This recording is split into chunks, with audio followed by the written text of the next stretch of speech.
There's something my mentor said to me. My mentor said that the greatest salesmen or the most successful people in life are people who know how to tell stories. And I realized that even in my career and everything I've done in life, that the moment I started learning how to tell stories, the easier it gets for me.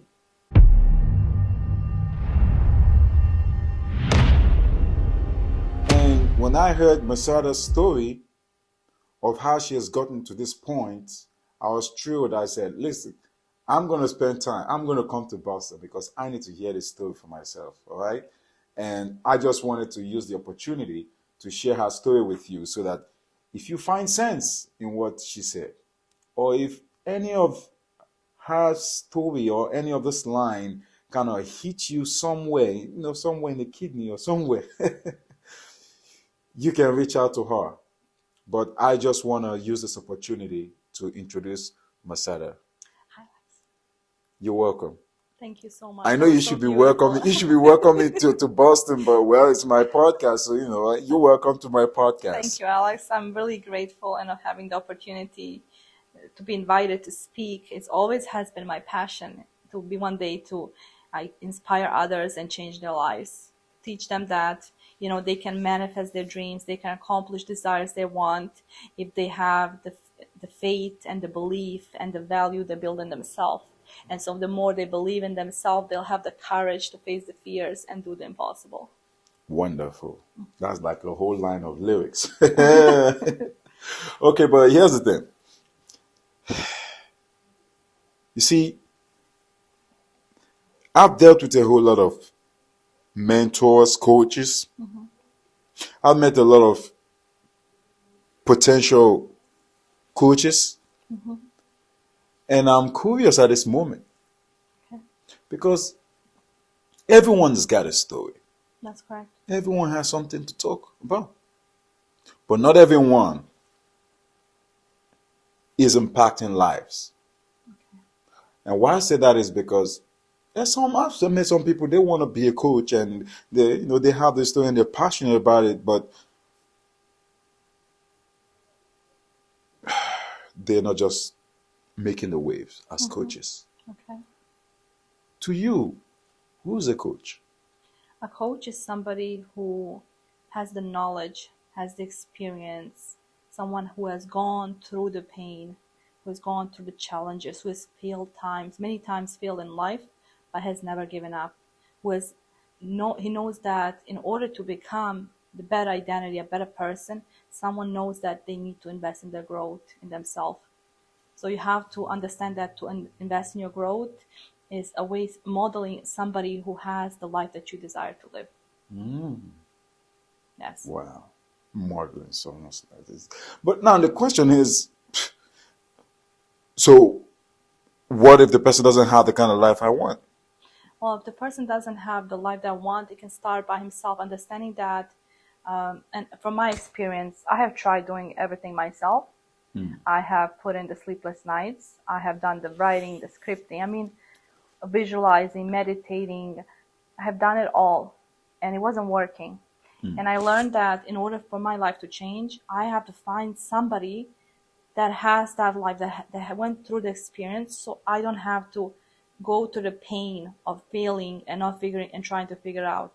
And so for me, it's somebody that has the same qualities, somebody who's honest, who really truly cares about helping others, somebody who really wants others to succeed, to see them win, a person who he gets excited and motivated when they see other people winning in life.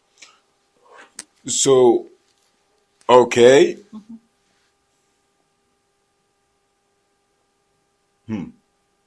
No, I'm speechless because help. So is my mom like a coach? Like, can I call my mom a coach? Because basically, if we're talking about help, my mom is definitely like enthusiastic when it comes to helping me. It's different because our parents, they shape us and we learn everything from them. Most of the times we're living their beliefs and their paradigms. We're living their fears. And a lot of times when we're living their fears, we are scared to go after our dreams or we want to do. And so our mom cannot be our coach, our dad cannot be our coach, because we cannot model somebody that doesn't have the life that we want. What I mean by that, you cannot, for example, you go to college and there's so many professors, and this professor is teaching people about business, but he has no business. So you cannot take advice from somebody that doesn't have the experience or doesn't is not running a business yet. You're following him and taking advice from him. Wow, that's fact. Fact. That one hit me. That one hit me. So tell me, what is your personal goal for being a coach? Why do you personally choose to be a coach? I believe that everybody has a gift, and I believe that everybody has a specialized knowledge, and we are here to create the life that we want to have. But we focus so much on the problems, what's not going good in our life. And so I believe that we are here to experience life, to learn from our experiences, to fail. Thomas Edison said, I didn't fail 1,000 times, but I found 1,000 ways it didn't work for me. I was You supposed to see that learn. one you said now, sorry to cut you, that one hit me. That word, to fail. Yes. I believe that's what most people don't tell people, that it's okay to fail. It is okay to fail, because I failed. And every time I failed, I got stronger. I built the courage to go even more. And every time you fail, you build a belief, the value in yourself. It taught me that through my hardest times, I have myself, I have God. He's taking care of me. He's providing for me. That in my trials, He's molding me, shaping me into becoming the person I want to be. And so it pushes the fear away. It pushes the pain away, because it levels me up. It makes me think differently. It changes the way I see myself. And so the more time I spend understanding that failure is part of the process and learning from it, and then understanding that every successful person has failed. Nobody became successful overnight. It's impossible. You have to fail because you have to build the knowledge to learn. It's a lesson or a blessing to learn from. Right. So at what point should someone say, I am conceptualizing the world. The world is portraying itself in a better way. I am not getting what I want. I am not experiencing life in the way that I want. There has to be something that has to be done. Well, a lot of times I believe, even myself, we play like a victim mentality, and we feel sorry for ourselves, and we focus on what we want, what we don't want, and most of the time we dwell in the past. We're focusing on our fears, what somebody says about us. We're focusing and we're living the experiences by thinking about the past. We're bringing the experience into now. And so I have learned that understanding that our thoughts are so powerful, the words we speak are so powerful. Just by changing how we speak, what we say to ourselves, it'll change, it'll build a belief, it'll change the direction for you. And what I mean by that is understanding that you are in control of anything that happens to you. And so a lot of times we feel like, oh, I am depressed, I'm not, but are you really depressed? Or are you saying that to yourself? Right? The feelings that we feel, are they really are there to guide us? And for me, I learned that the feelings are that emotional indicator to tell me if I'm in alignment with my dreams. So whatever I'm focusing on is what I need to heal, what I need to work on myself. Right.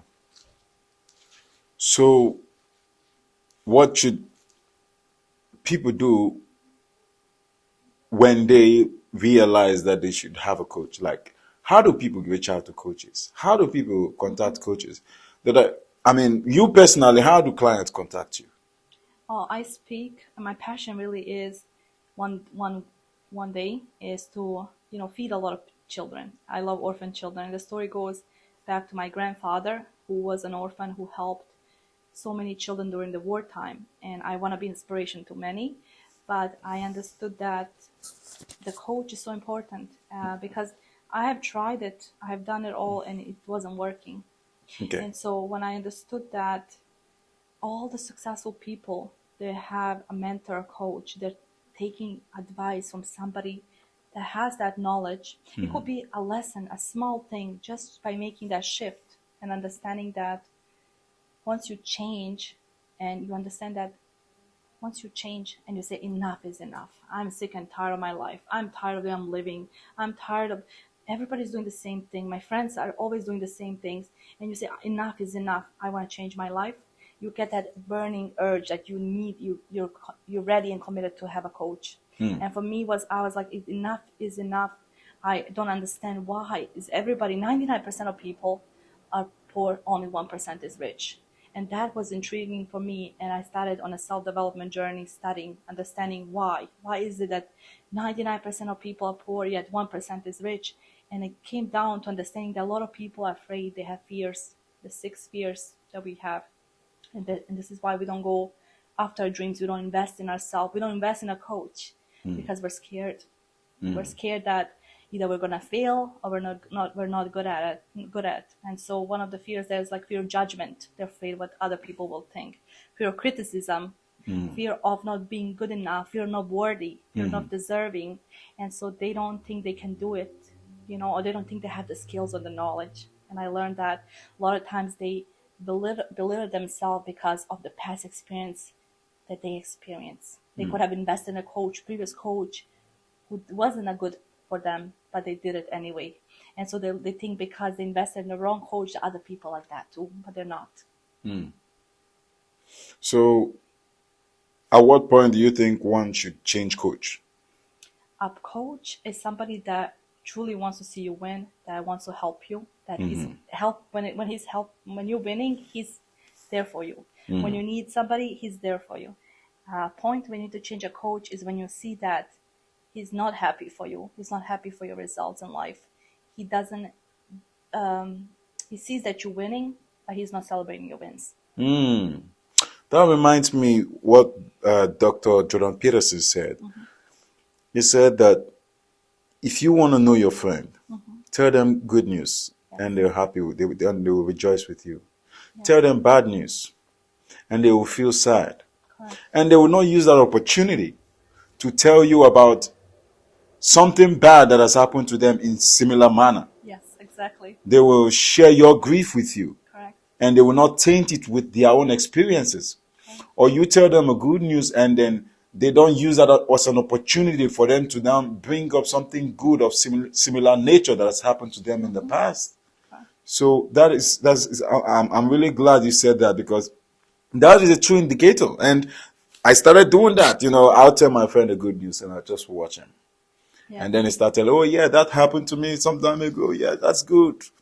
This guy, watch this guy, man. This guy is up to something. Not a lot of people are happy for us, We have to understand that there's a lot of competition, comparison. The true happiness is being happy with yourself, working on your self-image, your self-identity, becoming the better version of yourself. Because when we can heal the inside, and I learned this from my coach, he said that when we forgive ourselves, because we have so much pain and trauma and beliefs and habits, when we can truly forgive ourselves and forgive others and truly give more to others, even if they mean bad to you, you give more, you help them. I learned that forgiveness opens the heart to receive more. And so I truly had to look in my past and understand that some of these people, it's not their fault. Some of them, it could be their beliefs, some of the subconscious things they picked up as a children. And some of the things, it could be, it's a lesson for them. It's molding them into becoming a better person. But I learned that the pain, whatever they're experiencing and projecting on others, is what they're feeling inside.